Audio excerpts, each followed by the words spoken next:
Hi, welcome to a video on the gross profit method. In this case, Brett Company uses the gross profit method to estimate ending inventory and cost of goods sold when preparing monthly financial statements required by its bank as part of a bank loan agreement. Inventory on hand at the end of April was $100,000, so that came from the general ledger. And we're now in May. The following information for the month of May was available from the general ledger. Purchases, total purchases in the purchasing account was $250,000. Sales, the sales account was $400,000. And so the requirement is calculate the ending inventory at the end of May, assuming the gross profit ratio of 40%. That is, for every $100 sold, on average, $60 is the cost of the unit sold, and $40 is the gross profit on the sale. So that's basically a melded weighted average gross profit ratio. What it also means is that the profit on every sale is 40%, so the cost of goods sold averages 60% of the selling price. All right, with that, let's follow the usual modus operandi. Please work the case. Little hint here. This can be an intimidating, the gross profit method. That sounds intimidating hard. It's actually not. It's actually quite logical. You're going to get this. Give it a shot. We'll see you in a minute.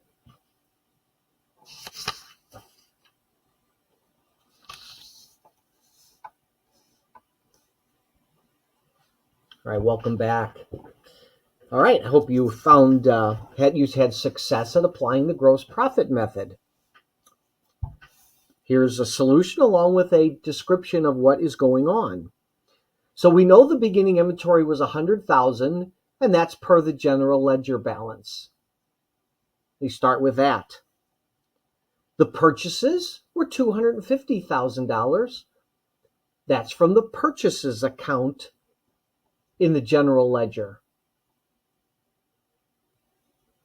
So the cost of goods available for sale, beginning inventory plus purchases, is $350,000.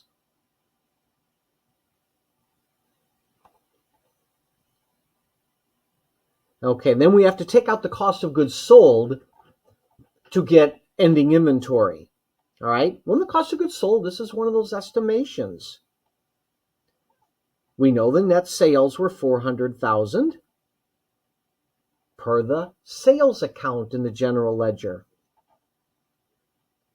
Then let's take out of that the gross profit that's in those sales, which is 40%, or $160,000. 40% times 400,000.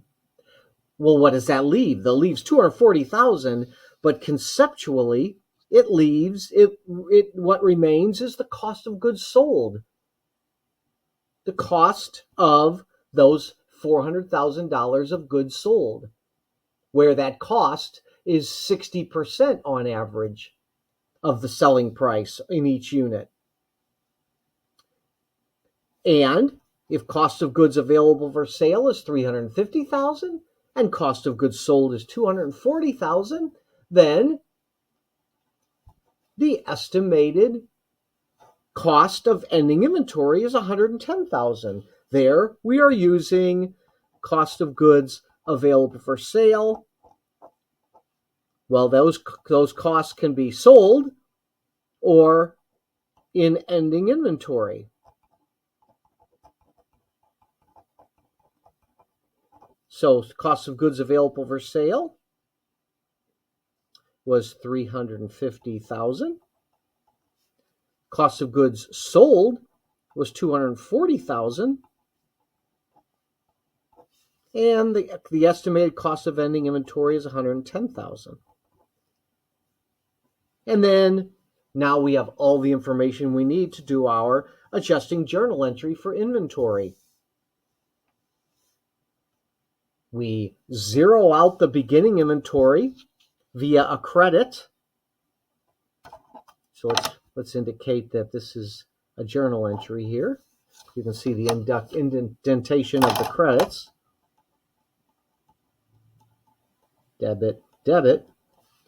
And so we have minus inventory. We're reducing an inventory via a credit, reducing an asset via a credit to zero it out.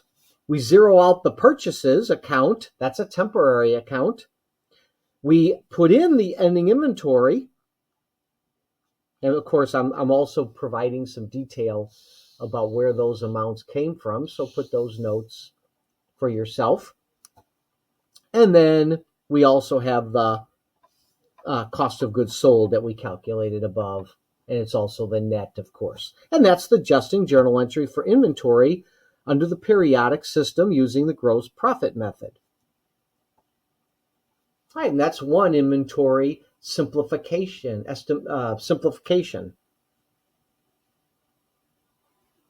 And it was periodic because we weren't doing the cost of goods sold and inventory transfer after every sale. All right, congratulations. You've done a gross profit method inventory estimation.